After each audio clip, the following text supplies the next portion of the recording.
So it's a cure to resting bitch face, basically. Yeah, exactly. I just know that I need maybe 45 minutes on the love handle. Some people need to come in every day for that treatment.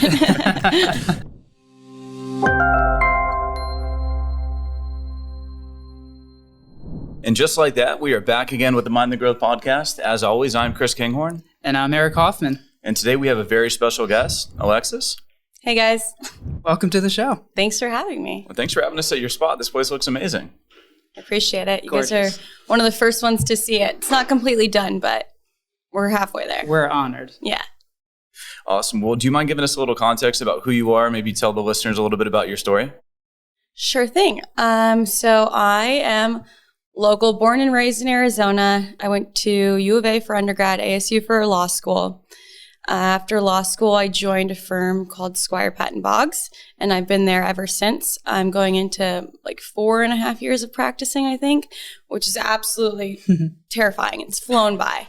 And then just recently, like 1.5 years ago, I decided I wanted to take on a little bit more obligation in my life and open a franchise. And it was just an opportunity that kind of laid itself out, and I just grabbed it and I ran with it. And we're here almost 2 years later, and we're about to open any in like 2 weeks, any day now. That's amazing. So I got to jump in. One first question.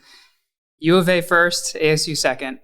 So my wife did ASU first and U of A second for her graduate program. She's a pharmacist.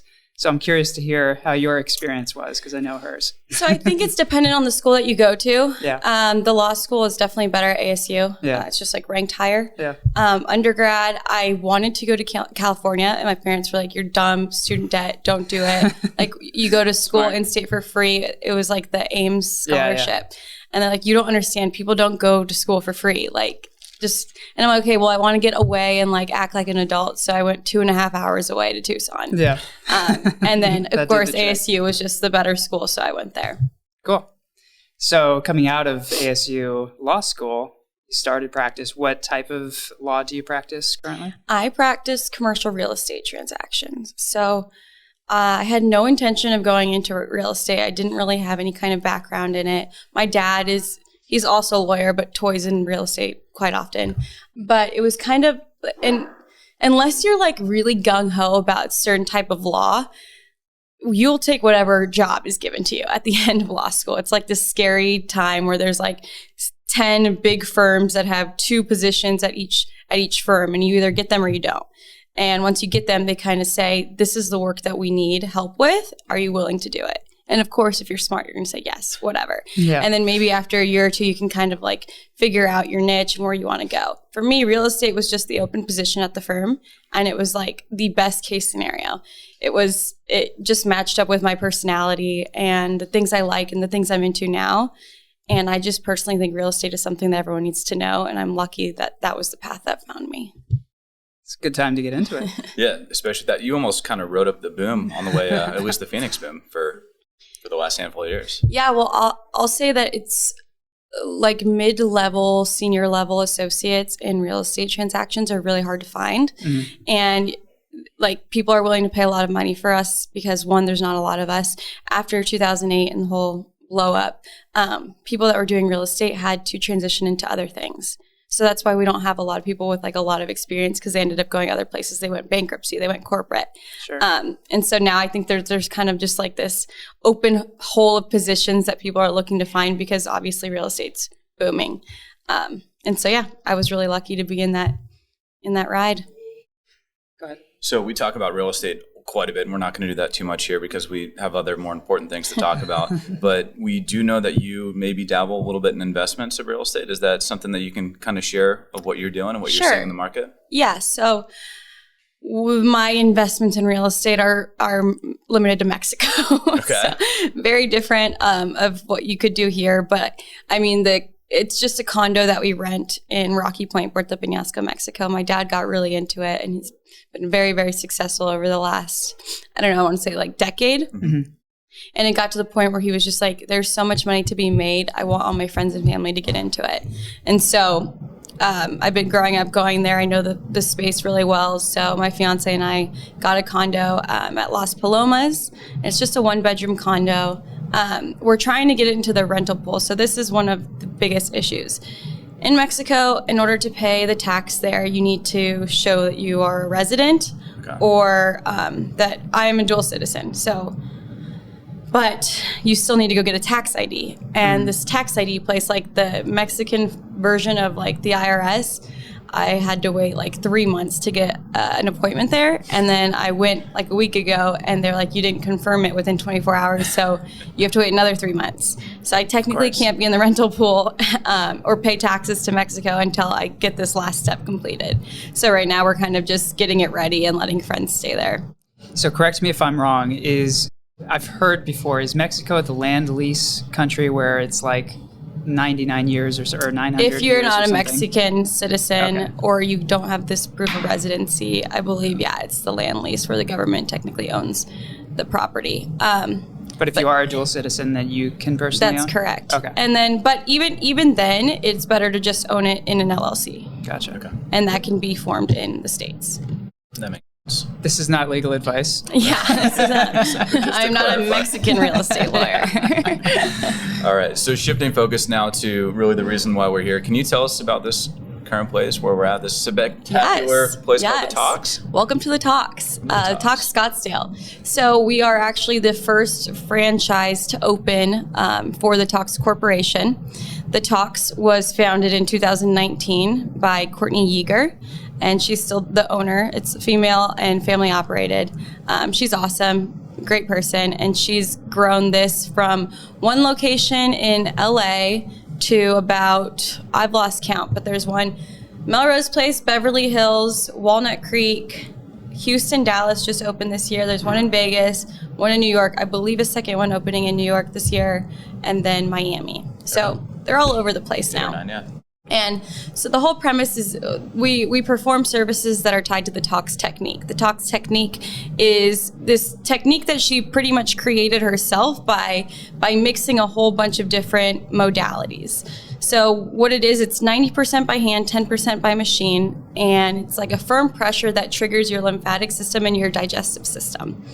And so I think the lymphatic system is something that is kind of like not in the Western civilization culture yet. You know, it's kind of like tied to like acupuncture and more of the Alternative health. Alternative health, yes. So, and it's really important, and it's kind of like mind-blowing that people aren't really paying attention to it anymore. Like, if your lymphatic system isn't working, like your immune system shuts down, like lymphedema, all that's connected to your lymph nodes and having a proper functioning lymphatic system. So we're here kind of just making sure that we can get people into like their best health.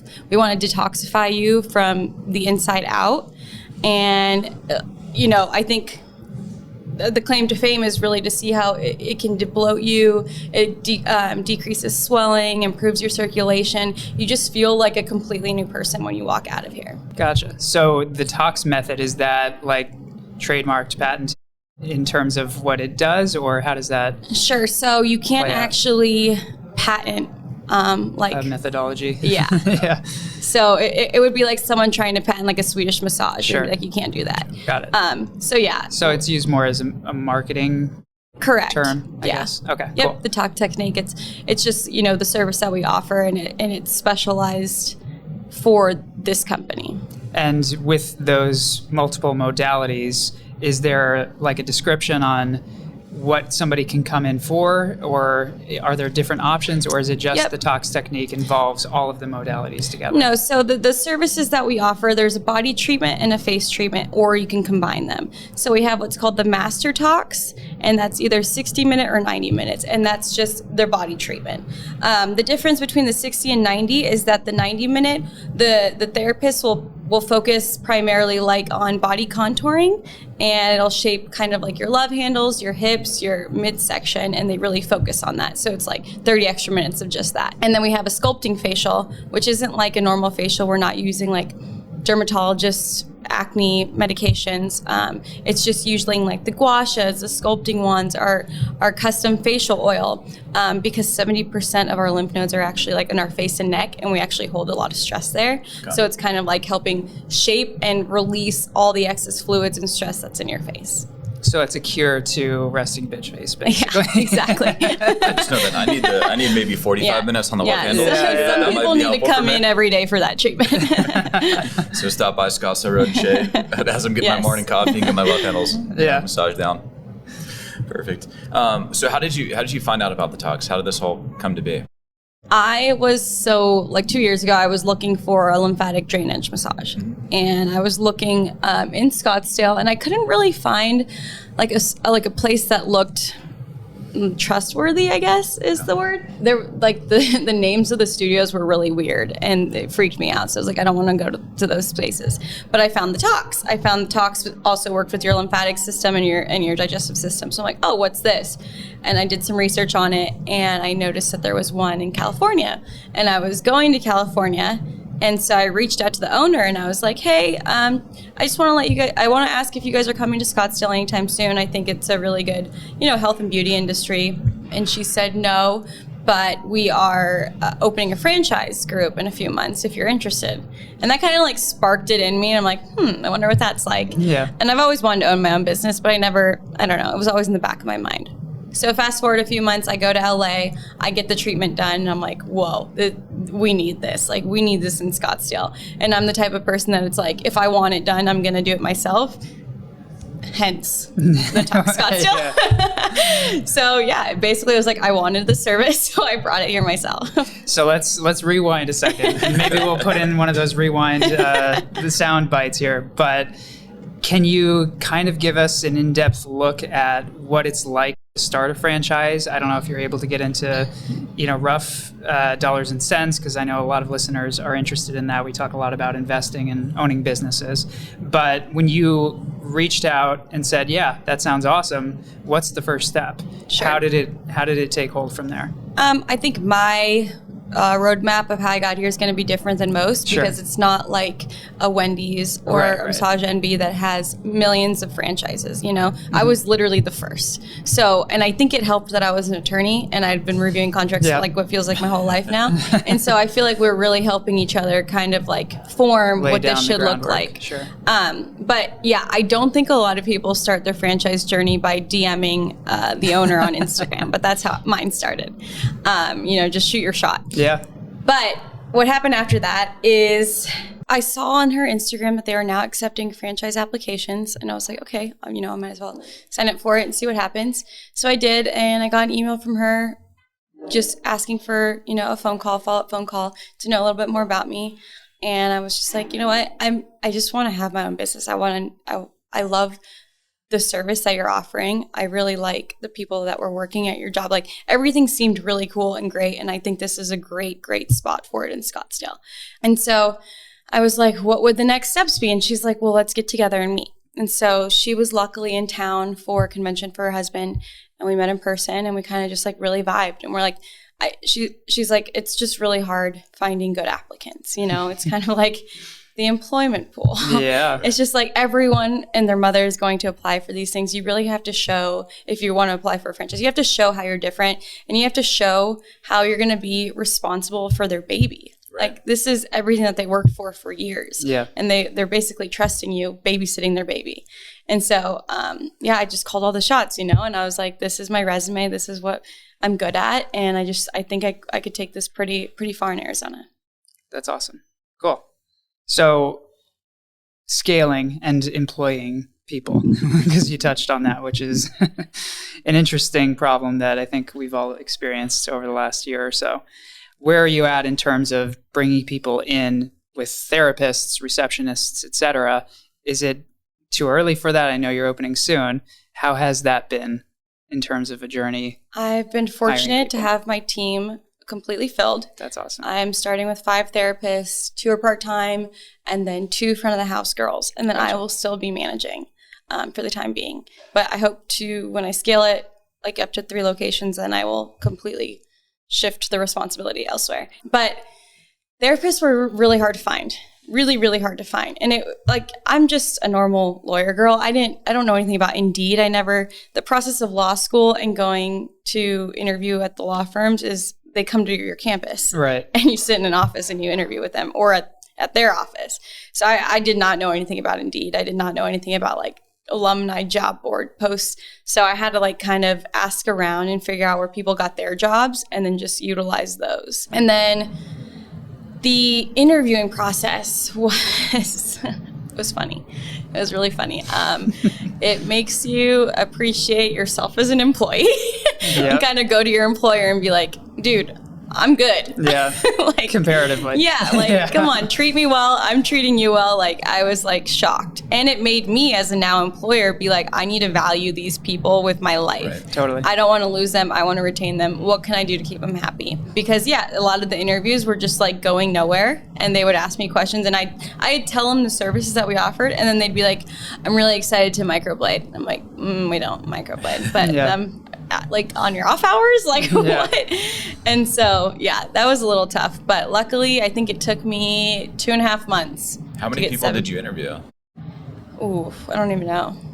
It was a lot, and a lot of them would just not show up. Yeah. Like they just would blow me off, and it's like, just text me, because I mean they don't know, but I'm working 2 jobs essentially. Right. So my 10 minutes, I'm a lawyer, I bill hours. That's a percentage of my 500 an hour, bill.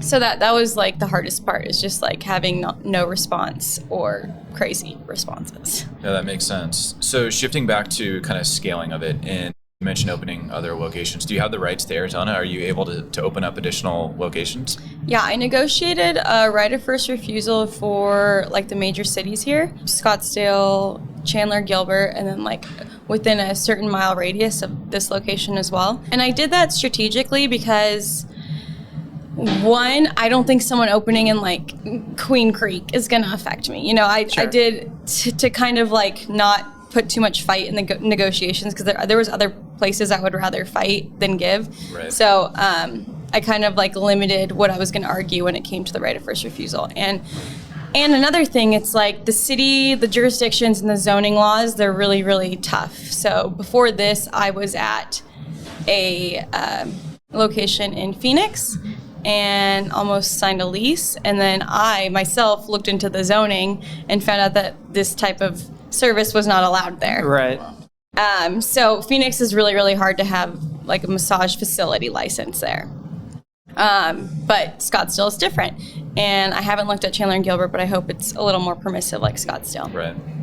Gotcha. So with this business structure, is it analogous to something like a Massage Envy, or we're actually right next to a joint, which is a chiropractic clinic that's a franchise model? So is it like a membership base where people pay a monthly fee and then they have certain access to things, or how does that play out for the Tox? So there is no membership fee. Ours is just service. You pay before you come in. Mm-hmm. So it's kind of like, I kind of see it more as like a workout studio. Like you have to pay for your class before you come in to use it. And then if you don't show up, then you get charged a no-show fee. So that's more of what our system is based off of. And then like umbrella-wise, the franchisor, I'm paying them a percentage of the revenue that I make. Sure.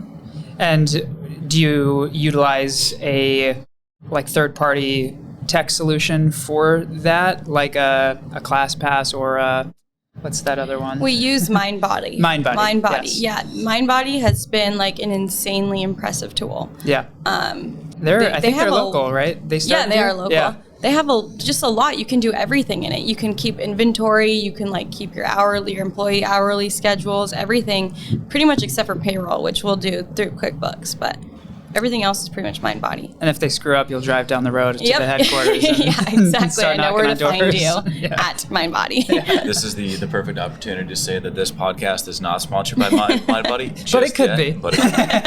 Or the Tox. Yeah. Or the Tox. Let me make some money first, then I'll start dishing it out. Yeah.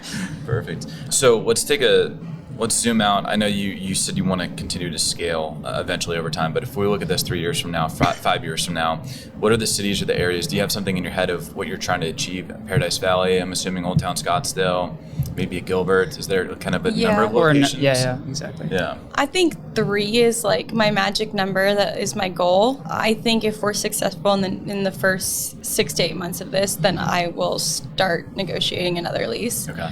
Here, this was not my number one location. My number one location was like 2 streets South. Yeah. Okay. But that got taken by like a retail store, which I was surprised. But anyways, I thought retail's dead. Yeah, and I think it's because I didn't really grow up in this area. But the more time I've spent on Scottsdale and Shea, the more I realize there is everything here. Yeah. Anything you want, Google it, and it's like walking distance from this place. And also, there's a BevMo here, which I've never really spent a lot of time in. But holy moly! Well, and a Total Wine right They behind have it. no, not even just like alcohol wise. They have everything. They have like food. They have ice cream there. It's like a CVS and a BevMo. Yeah. Anyways, I just really like this location now. But the point being was I did think it was strategic because the Ritz-Carlton is opening up right down the street. This is technically still Paradise Valley, and like Gainey Ranch. That's kind of the demographics that we're trying to pull from. I think next I'd want to do like a Chandler Gilbert, just because I think a lot of people are moving there, especially like our generation who can't afford a $4 million home that was built in 1964. Yeah. But you can get what you pay for in Chandler Gilbert. Yeah. For now. And so I think that, you know, the demographic will be really good there as well, because it is just like young people like us that are up and coming, and that's who we really want to target. Gotcha. And so with those 3 locations, life is great. You got 3 locations running. Is that... I retired. That's part of the question. Is that, are you aiming to have it be a passive source of income? Are you wanting to hire like a CEO to run it at some point? Or do you want this to really be your passion long term? I know you'll probably be practicing law throughout the rest of your life to some degree, because a lawyer never dies. Right. But how do you view that? Are you wanting to have that be passive, or even sell it at some point if you grow it to a large... I think the idea is to kind of mold it right now. That's why I want to have kind of the role I have right now as the manager of this location. But I would love to eventually push it to more of a passive. I am still practicing law. That is, you know, it's the capital that you're bringing in the capital.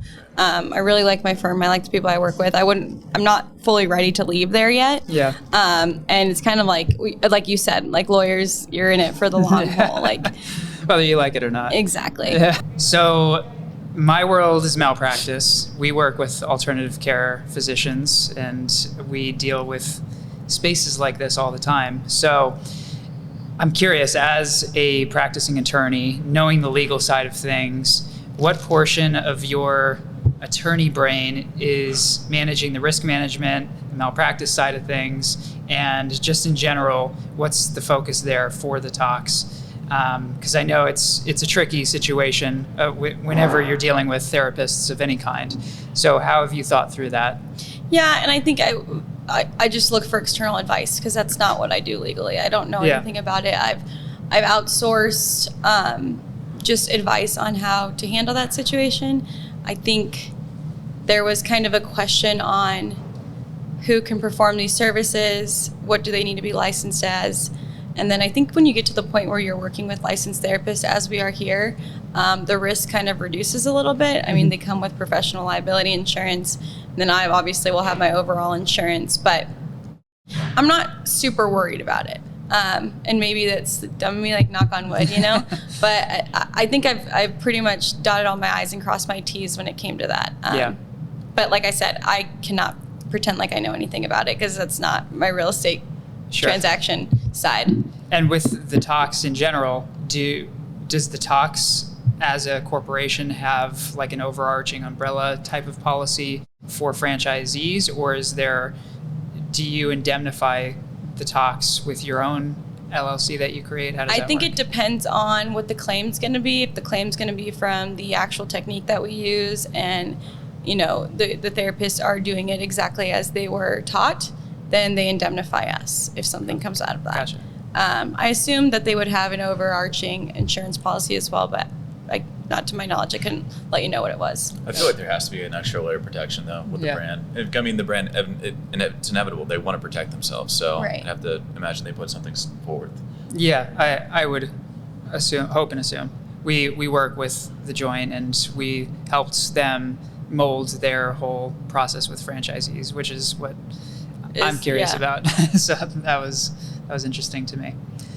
I think the only time my legal aspect really played a part of this whole process is just negotiating the franchise agreement and negotiating my lease. Okay. So obviously I didn't outsource my legal services to that. I just did it myself.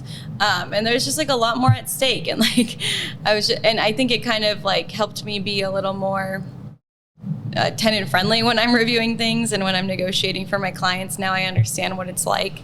I understand what it's like when costs go double what you had planned. I understand what it's like to need to delay the opening date. I understand what it's like when, the HVAC isn't working or something like that. And so I think, my heart got a little bit bigger as an attorney, which doesn't really ever happen. But in this case, it did. Sure. And one last question before Chris wraps us up here. With your experience in commercial real estate, is there any thought to, at some point, purchase buildings to put the Tox in and have that be another business that maybe you participate or invest in? Have you thought about that at all? I'm never going to say no to anything. Sure. Honestly, like maybe next week I'll DM the landlord on Instagram and be like, do you want to sell to me? But I do think for this type of business, I don't plan to be in like a standalone building. Right. So I think I'm going to stay in kind of the retail plazas, the retail centers, shopping centers. So in that case, probably not. If it does move to like a standalone building, then yeah, why not? If I have the capital, I'd be happy to. Sure. Perfect. So before I wrap it up with our question that we asked everybody, when is opening dates? Where exactly is the location? Can you let the viewers know? Yeah, so opening date is June 18th. We're going to have our grand opening party, probably between 11 a.m. and 3 p.m. is when the fun's going to happen. We are located on 7119 East Shea Boulevard, Suite 113, Scottsdale, Arizona 85254. We're in between the Joint Chiropractic and a pharmacy compounding center, which are actually popping up quite in a lot of spaces. But yeah, so that's southwest corner of Scottsdale and Shea. Yep. And it should be really fun. We're going to have music, some food, drinks, and, if you purchase some products, we're going to show you how to use them. And Instagram account, social media? Instagram account at the Tox Scottsdale AZ. Mm-hmm. We're trying to get at the Tox Scottsdale back, but it was inactive for so long when we were negotiating the franchise agreement that, Instagram locked us out. So we're talking with like a head engineer at Instagram to get that back. But for now, at the Tox Scottsdale AZ. Keep in mind, Instagram. She'll flex her attorney muscle if she needs to. Just give it back to me. No one else is going to use it. Exactly. Well, then once you finish up your massage, you can go next door to Bebo and get some ice cream. Mm-hmm. The best ice cream in town. No. We're detoxifying it. We're detoxifying. You need to go drink water. Exactly. Go get water. My tea is definitely not helping. So, Well, thank you so much for having us. This has been awesome. And so the one question that we do ask to everybody is, not necessarily thinking of it in a business perspective or a personal perspective, just whatever the first thing that you think of that really hits you, what does the word growth mean to you? The word growth means to me is just making yourself feel uncomfortable. Like, for me, I take on a lot of things. Just, I don't know if it's like a quarter life crisis or because I like growth. I don't know, but I know I make myself uncomfortable by taking on all the obligations I have in my life. But my best piece of advice that I always give myself is, if you ever have a second to sit down and second guess what you're doing, then you're not busy enough. You need to come up and go do something else. Go to the gym, go to the grocery store, Instagram somebody that you want to open a franchise. Whatever it is, just keep going. Because if not, then you just get so comfortable in where you are. And if you're comfortable, then you don't have any growth. Love it. Great answer. I agree. Discomfort is a beautiful thing. Right. Like, you guys followed your passion project with this. Like, you could have just sat around and been like, oh, I wish I could do that. I wish I could do that. And then, I'm sure interviewing people, reaching out to people, that's uncomfortable. You're just like, hey, this is something that we started. And people have their own opinions. People have their own, whatever they say. But you're like, this is what I want to do. And I'm going to keep doing it until I get sponsored by MindBody. Exactly. Or the Tox when you when you make it big. Exactly. The exclusive sponsor. Yeah. So I think if you're fortunate enough to follow your passion projects, absolutely do it. Love it. Let's end there. Thanks so much. And if you haven't already, make sure to like, comment, and subscribe. Come to the Tox on the 8th of June. June 18th. June 18th. Don't come on the 8th. You can come on the 8th. We're training therapists. We're going to edit that piece out. All right. Thanks so much. Thank you, guys.